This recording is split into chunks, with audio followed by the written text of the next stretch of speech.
sa akin, minsan tinatawa ko na lang. Madalas, nakakayak din. Pero ba't kailangan ko mag-stay sa ganito? Kaya kong pag-uwi ng sarili ko.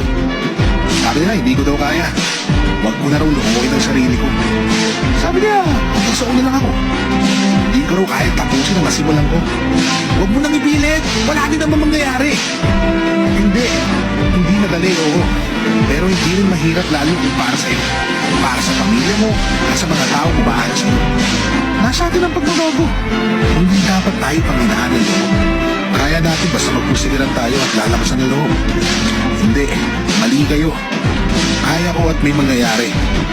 Noon, halos 120 kilos na ako.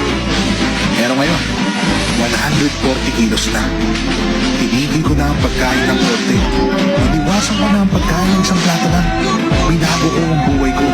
Kung dati plato, bakit hindi natin gawin isang kaldero? Kung dati isang mangkok na ulam, bakit hindi natin gawin isang kawali? Pinagod ko ang sarili ko para mas magutom ako. Ginawa ko to para mas madagdagan ang kanin ng ulam na uubusin ko. Kaya ikaw, huwag mong titigilan. Gawin mong alas 7 ng gabi breakfast mo. Alas 12 na madaling araw ang tanghalian mo. At 7 ng umaga ang dinner mo. Para pagdating ng tanghali, makakakain ka ulit. Ang lunch at merienda.